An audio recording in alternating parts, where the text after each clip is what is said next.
My name is Dr. Ian Storch. I'm a board-certified gastroenterologist and osteopathic physician, and you are listening to D.O or Do Not. If you are interested in joining our team or have suggestions or comments, please contact us at doordonotpodcast.com. Share our link with your friends and like us on Apple Podcasts, Facebook, Twitter, and Instagram. We hope you enjoy this episode. Can DOs practice in Canada?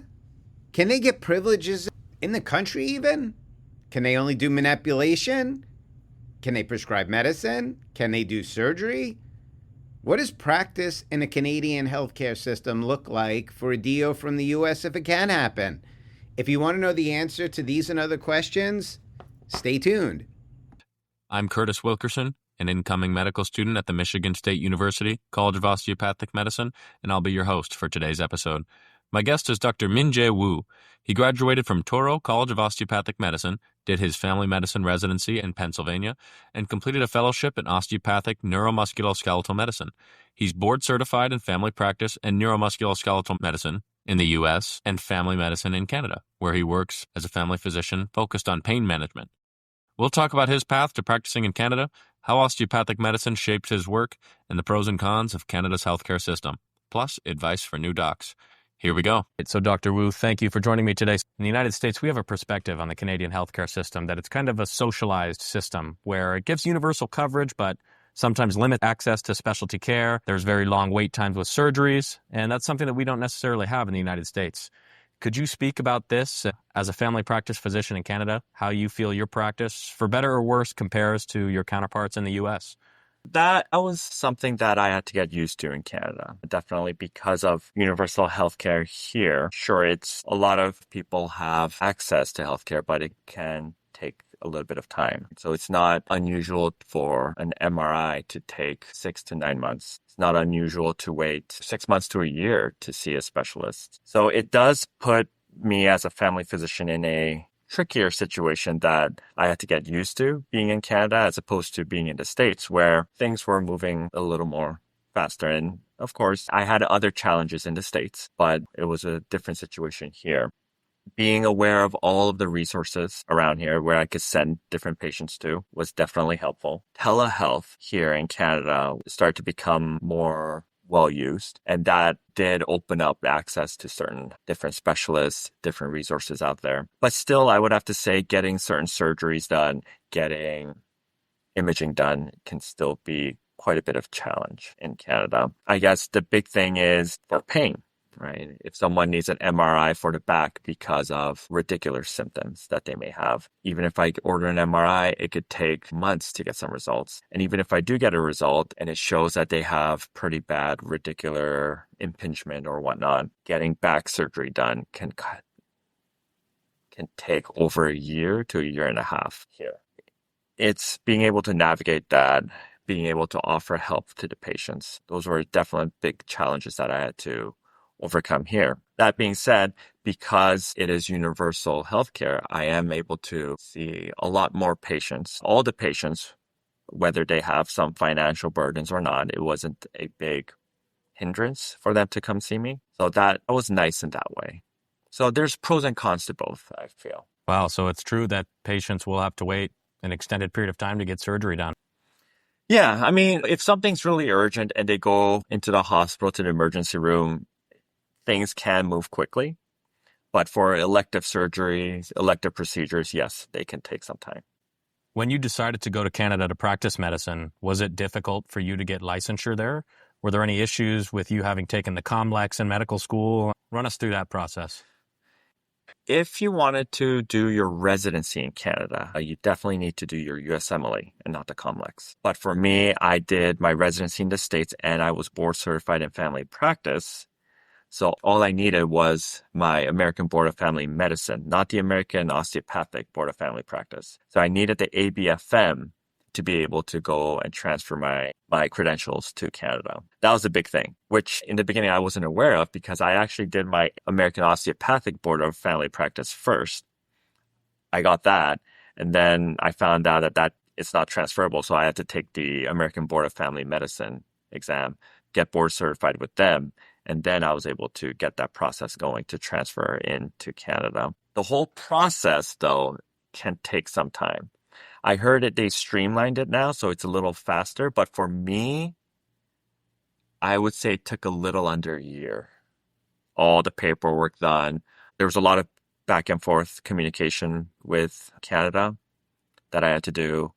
The whole process, I won't lie, it was a little stressful. If your final goal is to come back to Canada, it is doable. It's just make sure you are ready to have a lot of back and forth communication and frequent follow-ups with the Medical College of Canada, Council of Canada, constant communications. Regarding school, I did not have to talk to AOA about it at all. Just make sure you have all your proper boards exams done or being board certified, and then it's pretty easy to come back to Canada. It's just the process could be a little long. That being said, if you're family medicine, I heard it's a lot easier to come back to Canada than if you're in another degree. But make sure it's important that everyone does their research on this because there are certain specialties where you need to do extra training once you get back to Canada. Now, you're an osteopathic physician. What is it like practicing as a DO? Do your patients know what a DO is? Are there other American-trained DOs? I know that in Europe, DOs have a limited scope of practice, only being able to do manual medicine. Are there any European DOs that you've met in Canada? Do they have any osteopathic schools in Canada? Has there really been any confusion among your patients, given the fact that you're a DO? Yeah, definitely a lot of confusion. Not so much anymore because I do have my patient panel right now. But when I meet new patients, every once in a while, that does come up. So you're right. In Europe, the European osteopaths are just manual practitioners. Their schooling is, I think, 4 or 5 years of just OMM. In Canada, they do have a few schools that model the European schools. So they do 4 or 5 years of just manual practice schooling. So a lot of rigorous training in that way. They don't have any medical education during the schools. So there's those schools. So when I have a new patient, every once in a while, some patient sees that I'm an osteopath. And if they have extra, like third-party insurance, and the insurance covers osteopathy, I've had a few patients come to me and ask me for just a pure osteopathic treatment, which I don't have the opportunity to do so much of that right now. But when I can't, I would give some osteopathic treatments every once in a while, like an extensive one, just how a manual practitioner would do. I probably won't do that here. There's been a lot of confusion that way. So there was definitely some education that I had to give to a lot of people, telling them the difference about being an osteopathic physician and an osteopathic manual practitioner in Canada. Now, in Canada, the term osteopath, it is protected to osteopathic physicians. And those who are European trained or just a Canadian trained manual practitioners, the letter that they have after their name is DOMP as a manual practitioner. But regardless, there is a shortage of family physicians in Canada. A lot of patients don't really care as long as they have a family physician. In your day-to-day practice, does your degree come up often in conversation? I know you mentioned that you have a pretty consistent base of patients now. In the beginning, it has. It definitely has, especially if someone comes to see me for pain. That's probably the biggest time it comes up. Right? When I feel like their pain is purely musculoskeletal in nature and they're asking me for, can I get an MRI for this? Can I get so-and-so for this treatment? Can I go see a surgeon for this? Then I try to explain to them that's not always necessary. And I explain to them why, what I believe is going on from a musculoskeletal basis. And then from discussing with possible treatment options, my degree does come up every once in a while and my history as an osteopathic physician. Do you work for the government or do you work for private practice? So I work in the public funded system. I guess that's the best way to put it. I wouldn't call myself a government employee. So the way Canada works, it's not a pure socialized healthcare system, right? So the government gives funding to the provincial insurance companies, the insurance group. Each province in Canada has their own insurance group. And I basically bill the insurance group and they give me the funding that they got from the government. But I'm completely self-employed. So, Dr. Wu, could you walk us through a typical workday as a family medicine physician in Canada? I work in 2 different settings. One of them is my longitudinal, my family practice, which is today. And I do that twice a week. 3 days a week, I actually work in a MSK pain management clinic. So yesterday was that. And they're a little different. So today for family practice, it's just a regular 9 to 5 day. Get in. I try to come in a little bit earlier. I go through some of the inboxes, some of the results or other communications I have with various other physicians, making sure there's nothing urgent, that I follow up on all the paperwork, the administrative work. I just go through it all. And then I just go see my patients. And the patients can be anywhere from I have pain here and there, refill medications, mental health things, prenatal visits, infections, just the whole gamut. And of course, in the family practice, I would do procedures that a lot of family physicians do, such as toenail wedge resections, skin biopsies, simple sutures, IUDs, pap tests, just those things like that. So that's what I do in my family practice most of the time. In my pain practice, again, it's a referral basis. They need to get referred to see me. And in that place, I do a lot more procedures. So anywhere from trigger point injections to ultrasound guided nerve blocks, prolotherapy, PRP, various joint injections, soft tissue injections. So those are the patients I see. Now in Canada, on average, in my family practice, I do see up to 40 patients or sometimes more in a day. In the procedural clinic, it's a little less than that. But in my family practice, 40, 45 patients easy in a day. So let's take it all the way back here, Dr. Wu. Where did you grow up? What sparked your interest in medicine? Why did you decide to become a doctor? And I actually grew up in Canada. I grew up first on the east coast of Canada and then west coast where I am right now. I did most of my secondary school and upper education here in the west coast. And I guess what drew me to medicine was it started off with a love of sciences and biology. I think that's where it came from. And I wanted to be in a position where I could give back to the community. I just loved helping out, being of servitude to others. And I think that's where my interest in helping others came from. And medicine was just a calling, I guess. It felt like a calling. At one point, though, I did go soul searching. And there was a point in time where I wasn't sure if medical school was what I wanted. So I was really debating between medical school and being a clinical psychologist. So I was really debating those two. And ultimately, I chose the medical route and never looked back. where did you go to undergraduate school? Was there anything there that particularly steered you towards medicine? Did anything stand out to you about osteopathic school, perhaps influencing your path? I went to the University of British Columbia, which is here, Vancouver. Actually, it was my time at UBC that made me go soul searching, as in I'm not sure if the medicine is what I wanted to do. Because my undergrad degree was not, I didn't do pre-med for undergrad. I did cell biology and genetics. And I think that's when I was unsure if I really liked the hardcore sciences as much. I did take a few elective psychology courses and I loved it. I loved that. I loved abnormal psychology, which is their field of the pathology, right? Various types of degrees of depression, anxiety, borderline personality, just everything like that was so fascinating for me. And that's why I was considering clinical psychology at one point, right? So actually it was my time at undergrad that almost steered me completely to psychology more so than med school. But I think even though I was focusing my time more on psychology, I think at the back of my mind, it was that constant yearning to that initial love I had for biology and science. I think that was still there and I just couldn't drop it. Mm. So that's when I was doing research to figure out what I wanted to do with my life. Back then, obviously, all I had was Google and various forums. So back then, there was the Student Doctor Network. The SDN was a forum back in the day. I think it might still be around. And I was searching through various options, and I kept seeing the word D.O pop up. Before that, I had no idea what osteopathy was. I had no idea there was such thing as osteopathic medicine. And then I wanted to find out what this D.O business was. So the next thing I did was looked it up on Wikipedia. And, I read it and it seemed very interesting. The whole point that you do medicine and you get to use your hands. Wow, that seemed very interesting to me. And I always enjoyed using my hands. One of my biggest hobbies back in the day was being a magician.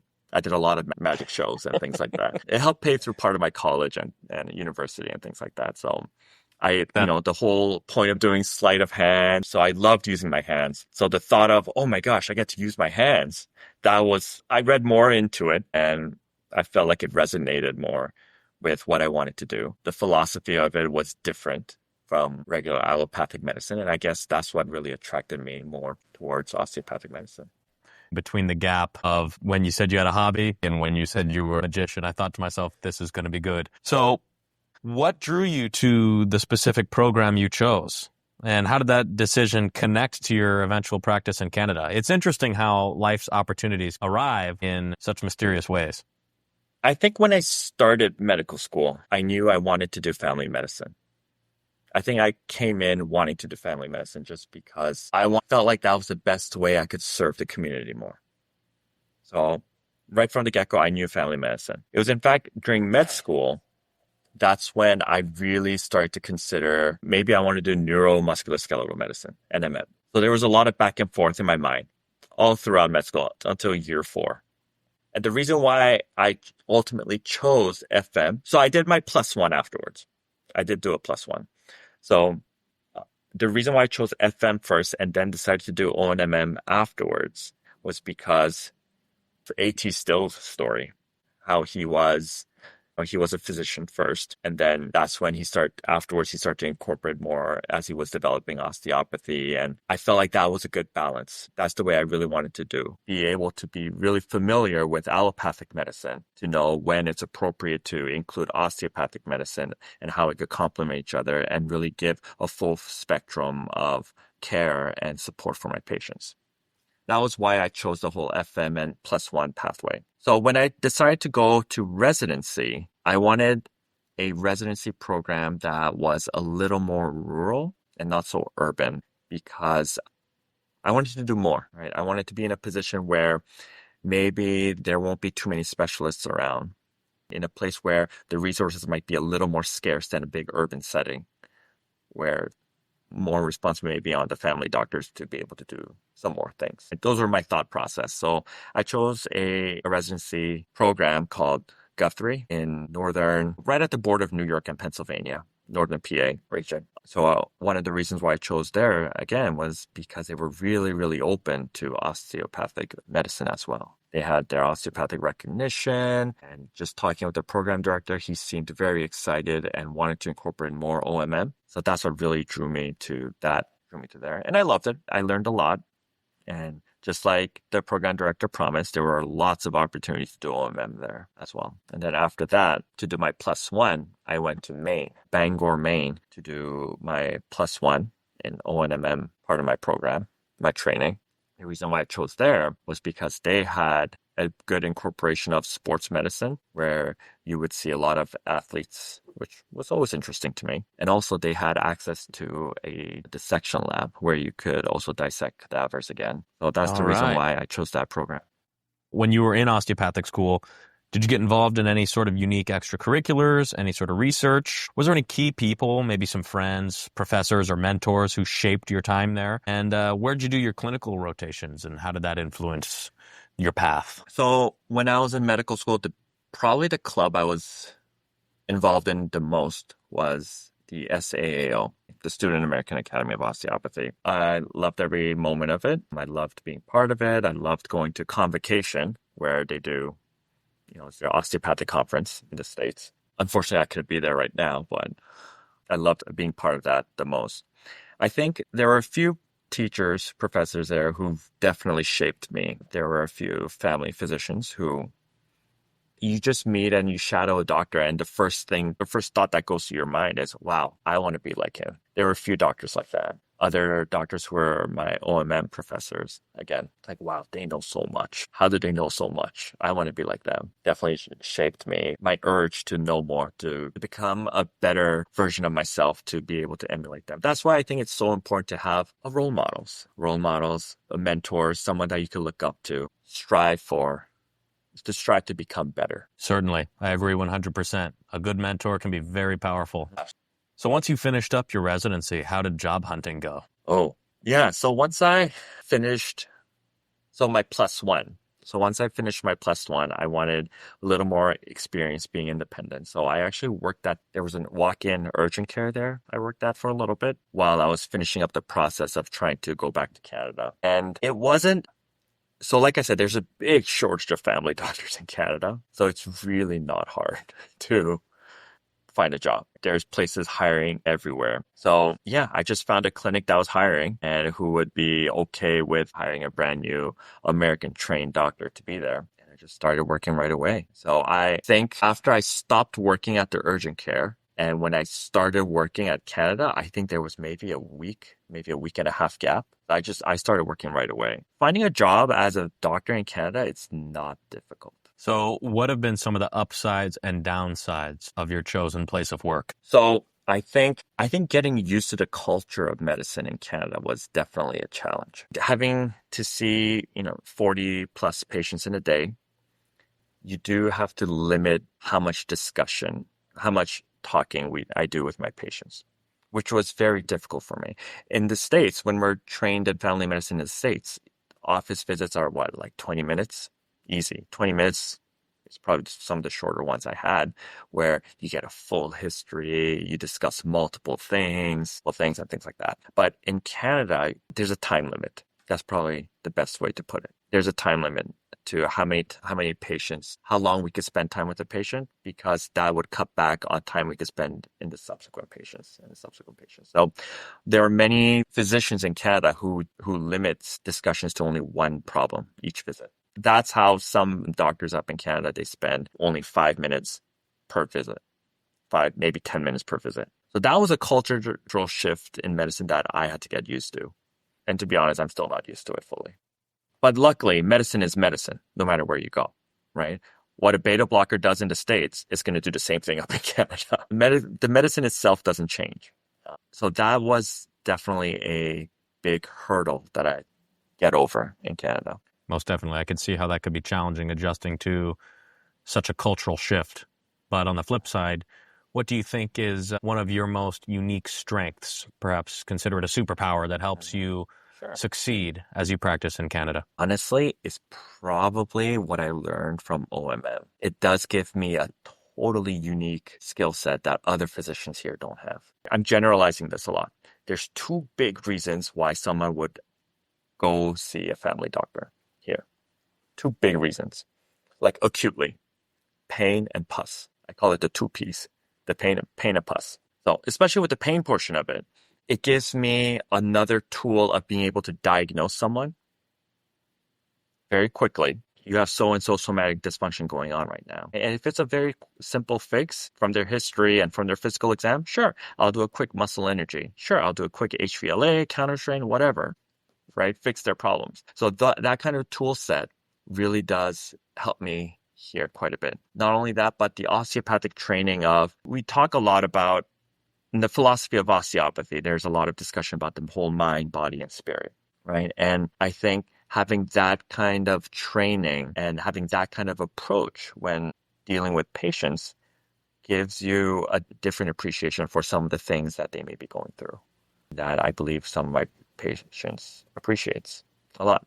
Because if someone has problem A, they have pain here or something's going on, it's not about just treating that, but being aware of how that could be affecting different parts of their life, whether it be their mind, their body, and their spirit, and being able to address all of that, I think is an opportunity that I'm really given here as a osteopathic family physician. And it's not, if I can't discuss everything in that one visit, sure, I'll have them come back very soon afterwards, and there's no financial burden for a patient to do so that I can make sure that they get healthy, that they're well taken care of.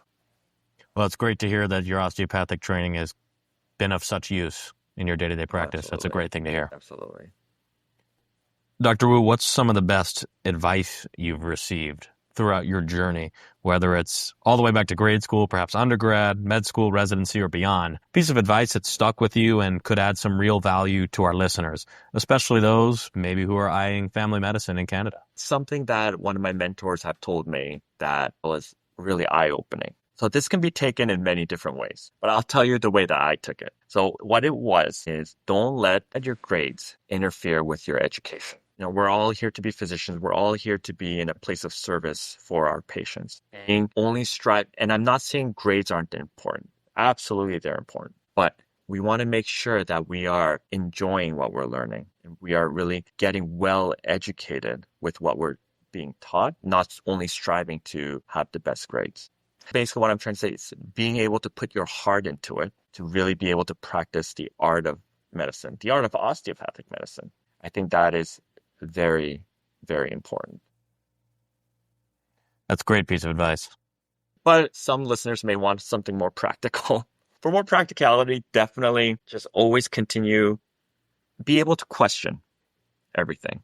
Even if your instructors or your professors say something, question it. Question it. Do your own research about it. Whether it be something you learn about in osteopathic OPP class, question it. Do your research on it. Learn or try to learn more about it. Or whether it be something that you see in your clinical rotations, read about it, learn about it. Always have a hungry mind to learn more, to strive to become better. Absolutely. I love it.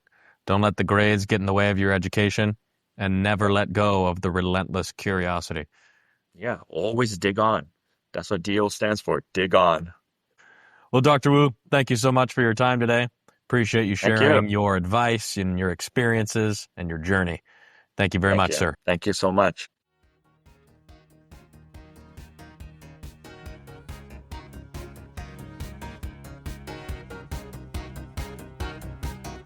This concludes our episode of Do or Do Not. Send all inquiries, comments, suggestions, and even let us know if there's someone you want us to interview to doordonotpodcast@gmail.com. Don't forget to like us on Facebook at Do or Do Not Podcast for updates. If you enjoyed our podcast, please share it with your classmates and administration. We have plenty of more interviews lined up, and we're excited to share them with you. This is Tianyu Shea. Thank you guys so much for listening to Do or Do Not.